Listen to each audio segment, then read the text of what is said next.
Hello friends, hi, thank you for watching. My name is Mia and this is my virtual vanity, a place where we both love makeup and we are quite critical of it. Today, I am shopping my stash for cyberpunk inspired makeup.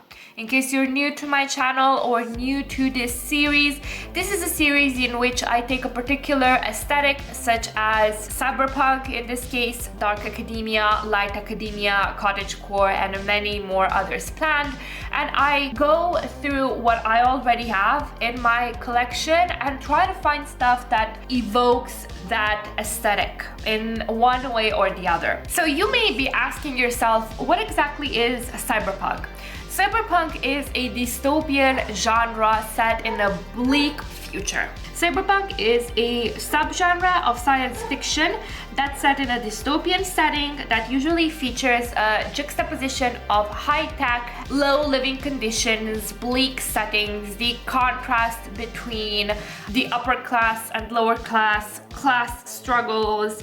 Virtual reality versus real life is really big usually in cyberpunk settings. There's a lot of anti-corporate and corporations as government elements in it. Sometimes, depending on the flavor, you will have cyberpunk that leans more towards the noir detective part of things, or cyberpunk that is meant to be a social commentary on globalism, colonialism, orientalism. Very often you will find cyberpunk from the former decades. They're more orientalist oriented because there was a lot of scare that Japan would overthrow America as an economic power, and that can be found a lot in the fiction of the time. Cyberpunk focuses a lot on the misfits, the malcontents, the rebels in this society, definitely not on the higher ups, the corporate overlords, hence the punk element.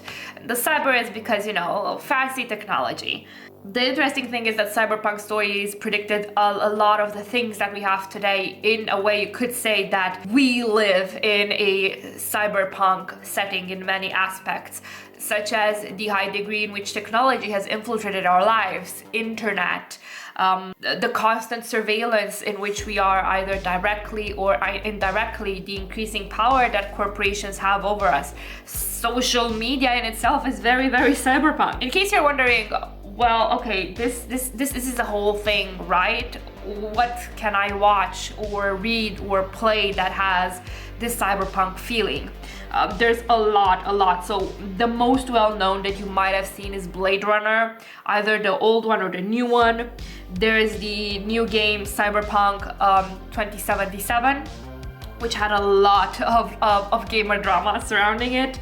Ghost in the Shell is a very popular anime that represents a very essential part of Japanese cyberpunk culture. There's Akira, there's the Shadowborn games, the Deus Ex games are a very American cyberpunk. The Altered Carbon series, the Neuromancer books, lots of Philip K. Dick. The cyberpunk aesthetic is usually characterized by bleak colors interspersed with neon, so a high city setting, a metropolitan setting with a lot of neon lights, lots of high tech juxtaposed with poor areas and poor neighborhoods. It's got a very futuristic goth fashion, tech wear, a lot of eyeliner, a lot of body mods, lots of unusual makeup. So you won't find any, you know, natural no makeup here. Let me show you what I think fits the cyberpunk theme in my collection. Let's start with various bits and bobs and then we'll proceed to eyeshadow. I feel that a quintessential part of cyberpunk is eyeliner, specifically black and white eyeliner. My favorite eyeliner is the Essence Liquid Ink, either this or the waterproof version, but any of your holy grail eyeliner will do. I like this one because it's really black without being particularly shiny, and it's got this really fine brush tip. Another eyeliner that I feel is cyberpunkish is the Neve Cosmetics Panarea, which is a stormy blue liner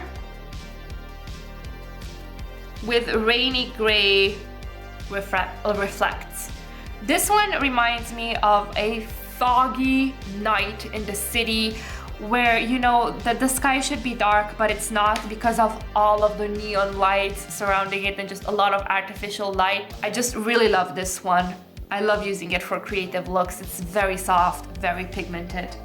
I don't think anyone can think of punk or cyberpunk or even goth makeup without a good black lipstick.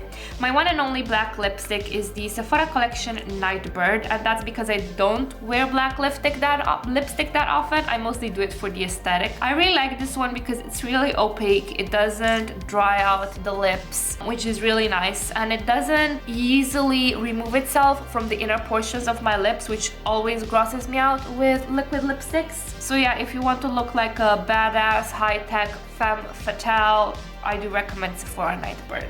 Another lipstick that I've not used a lot is the Melt Cosmetics Mota, which again is a very, gothy, cyberpunkish type of shade. It's this very interesting forest green shade that I find particularly special. I don't have yet a lot of opinions on the formula since I've worn it only once or twice. I find the color very, very adept to the setting. A cyberpunkish primer I find to be the VDL Lumilayer primer, and that is because it's got this cyborg chrome reflect to it. It's quite silver. It doesn't pull that cold or silver on the skin. It just pulls luminous and slightly ethereal. But I find the liquid itself to look very, very cyberpunkish. So regarding the Orientalism bit of cyberpunk, there's a lot of this Chinese doll or geisha aesthetic that is very prevalent, especially in older cyberpunk. You can see it a lot in Cyberpunk 2077, you can see it a lot in Blade Runner, in Ghost in the Shell, because of course, Ghost in the Shell is a Japanese cyberpunk anime and it's their thing. But as far as blush goes, I think this 2AN blush in Hot Living Coral would look great with black lipstick, fancy badass eyeliner, and then these on the cheeks. I think it would make for a very pretty Chinese doll, cyberpunk warrior type of aesthetic. I really like this formula because it's sheer, but it's still very intense and almost neon-like. I like the shape of this Fenty Beauty highlighter. To me, it feels very high-tech, very modern, very futuristic, very body modification makeup of the future. This is Enlightening Dust Fire Crystal, but it's the component that inspires me, not so much the inside. So I feel that any of these duos could fit the aesthetic very well, especially the more colorful, intense ones. This is what it looks like swatched.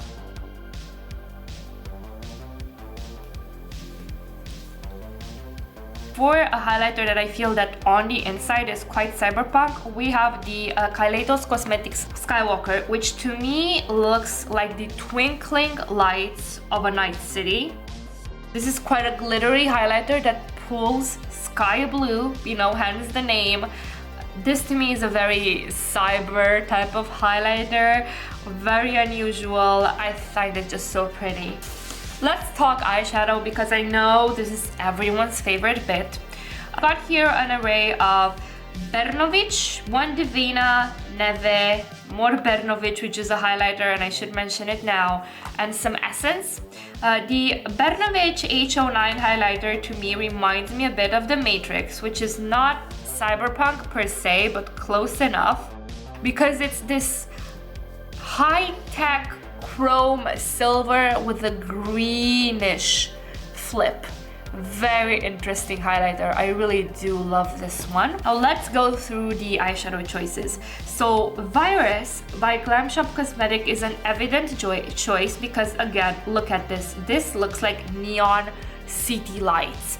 Not only that, but the name is very apt, computer virus, cybersecurity infection.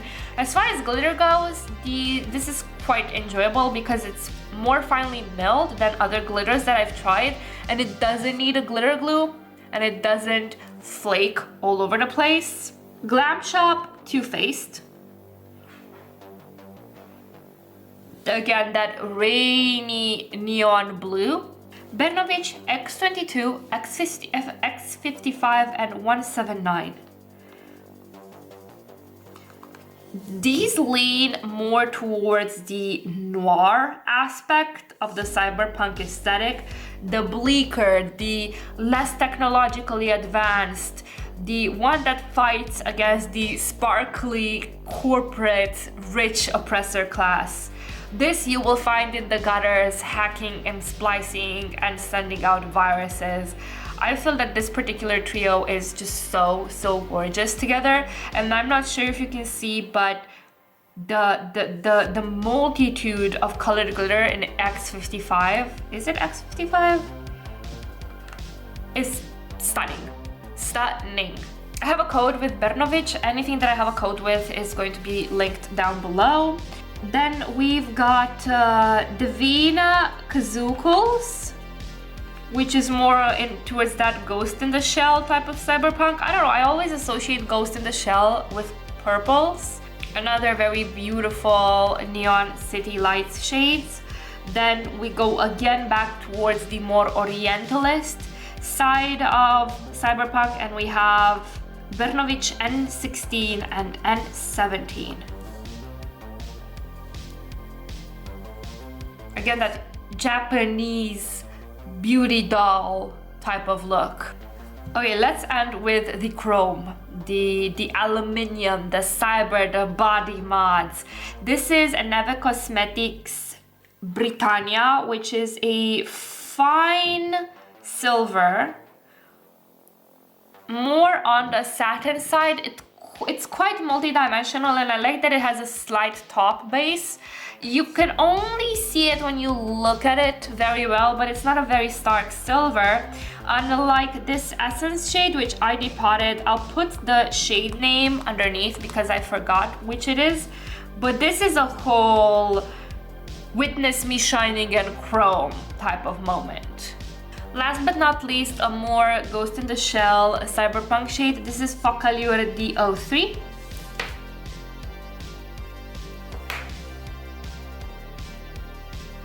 This is a purple to reddish duochrome, as you can see. Okay, eyeshadow palettes. Let's start with the limited edition Zoeva Eclectic Eyes. I still talk about the limited edition stuff on my channel because you never know. Maybe you have it, maybe you bought it, maybe you enjoy it. Just because it's gone from the shelves doesn't mean it's gone from people's lives. So this to me is a very Blade Runner palette, but not the second Blade Runner, the very first one from the 80s, the one with the Vangelis soundtrack. Because you have these neutrals, which are like the human elements, what the replicants aspire to, what the downward part of society basically looks like. You've got these more interesting tones which relate to the city lights, to the billboards, to the neon, to the upper echelons of the city. And then you've got the nitty-gritty of No Parti Pris and Recordeo Lux, which are basically the darkness of the story.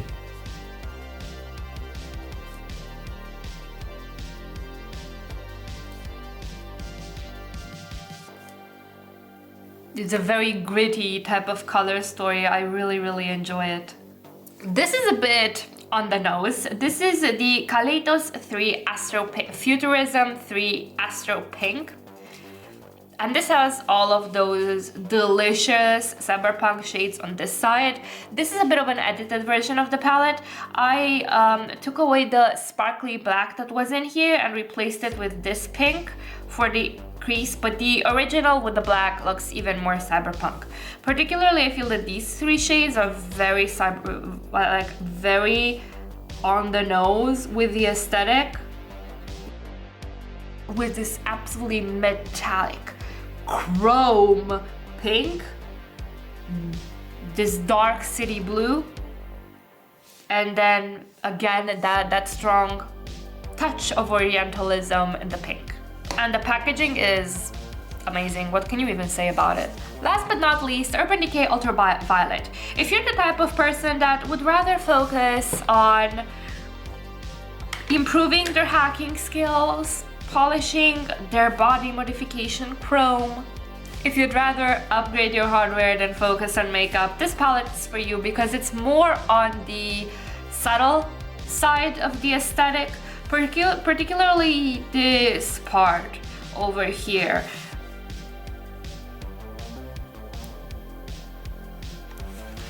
So lucid, warning, no, that's literally cyberpunk. Warning over here, euphoric, purple dust, digital. You see they're more on that neon lights part of the cyberpunk aesthetic rather than the nitty gritty class struggle hardware part. This is if you want cyberpunk but make it pretty, make it aesthetic. I really like this eyeshadow palette for more subtle colorful looks. I dunked on it during an anti-haul, but you know, I changed my mind. It's actually a really enjoyable palette. But this is it, short and sweet cyberpunk aesthetic makeup. Thank you guys so much for watching, and please let me know in the comments down below if you have any makeup that you think fits this aesthetic, which one I will pick next. Thank you guys so much for watching, and have a wonderful morning, evening, second breakfast, or lunch, whatever it is you're from. Bye!